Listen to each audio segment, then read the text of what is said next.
Have you ever wondered if your mistakes, your regrets, or your failures are just too big for God to fix? Maybe you've thought, I've just gone too far. I've sinned too much. My life is really beyond saving. But here's the truth. Nothing is beyond God's reach. In the Gospel of Luke, Jesus proclaims this powerful truth in the story of the prodigal son.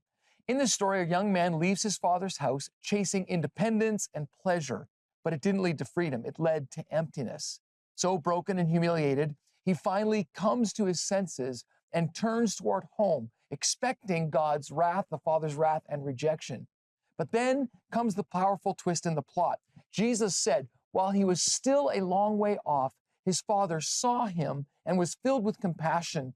He ran to his son, embraced him, and kissed him. Before a single apology was spoken, the father was already running with arms wide open. And that's the definition of salvation. It can't be earned, it can only be received. And the son's return mattered, but really the miracle was that the father had been watching, waiting, and ready with open arms. Salvation wasn't secured by the son's effort, it was guaranteed by the father's love.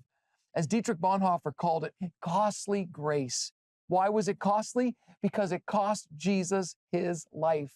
See, grace is free to us, but it was bought at the highest price, Jesus' suffering and sacrifice on the cross. Salvation isn't God turning a blind eye to sin. That would replace justice with cheap and ineffective tolerance. Instead, costly grace takes sin seriously because it took nothing less than the death of the Son of God to conquer it. But it is through this death and his resurrection that the door of restoration, of redemption, has been thrown wide open. God himself declaring, you are welcome home. You are invited back into my love, no matter what you've done. That is salvation. And this isn't just for someone far from God. It's for believers too. Maybe you already follow Christ, but you still carry shame or wonder if God is tired of forgiving you. Hear this today. God's grace is still enough. Salvation is not a one-time moment. It's a daily gift of being renewed by God's Spirit, reminding us that his mercies are new every morning. So can you be redeemed?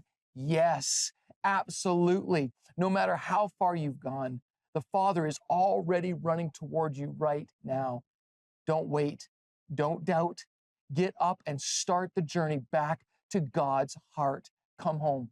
Salvation is available today, and you just have to receive it.